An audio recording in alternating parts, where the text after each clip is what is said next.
Baruch Rabotai, Shabbat Shalom, des très bonnes nouvelles. Aujourd'hui, on est le 21 Heshvan. Et vous savez que c'est un très grand Shabbat en Israël.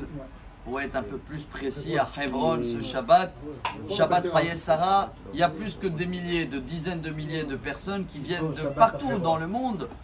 Le seul Shabbat dans l'année où on va lire comment Abraham a acheté, pas seulement Meharat Marpella, l'endroit où ils sont enterrés, les 4 coupes que vous connaissez depuis Adam jusqu'à Yaakov et Léa, mais il a acheté tout ce qui est autour. C'est marqué à Sadeh, à Mehara, Haaretz, il y avait aussi un arbre.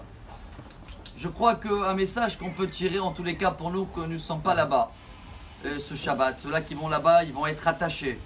On a déjà vu au début de la semaine que Hebron en hébreu c'est Hibour, c'est être attaché entre les deux mondes. Mais venez, on va essayer juste de s'attraper sur le mot et tirer un message pour nous. Qui était le propriétaire de Hebron jusqu'à qu'Abraham est venu? Ephron ben Tzohar. Je prends les mots comme ils sont en hébreu. Ephron, c'est la racine de Afar, ce qui veut dire poussière. Son père, Tzohar, c'est tout ce qui est les pierres blanches. Donc lui, c'est de la poussière, le fils de la terre. Et Abraham, il voulait nous faire comprendre un message. Ça ne suffit pas de chercher un endroit pour enterrer Sarah, que pour quelque chose qui a plus de vie. C'est vrai que ça suffit de la poussière et des pierres. Vous savez bien que la poussière et les pierres, il n'y a rien qui va pousser d'eux. C'est fini. Abraham nous fait comprendre à nous un message, à tout le monde un message. Ça ne suffit pas de penser que à ça. Il faut investir dans tout ce qui va pousser. Sadé, c'est le champ, et l'arbre, c'est les fruits. Ce qui veut dire, peu importe qui était dans cette terre-là pendant toutes les années qui sont passées. C'est simple, il faut voir. Est-ce que pendant que des autres, ils étaient sur cette terre-là, il n'y avait que de la poussière et la terre? Ou des rochers?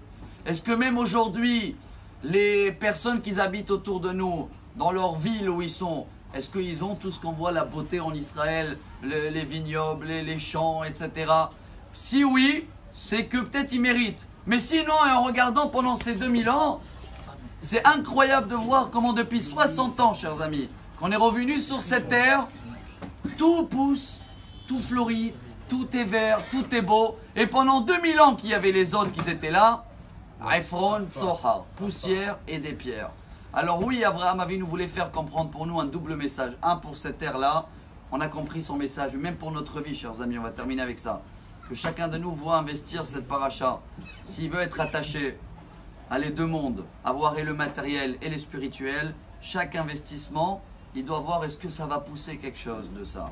Si ce sera Khlet, Hiti en plus il s'appelle, Ephron. Si c'est quelque chose qui ne va pas pousser, qui ne va pas tenir dans 20 ans ou dans 30 ans, on laisse de côté. Mais si c'est quelque chose qui va donner des fruits, ce sera un champ, ce sera vert, et bien dans ce cas-là, Bezrat Hashem, on a tous une garantie, cette Shabbat, d'être Hebron, d'être attaché et en plus d'avoir une très belle vie, Chayei Sarah, comme Sarah elle a eu dans sa vie. Shabbat Shalom et des bonnes nouvelles.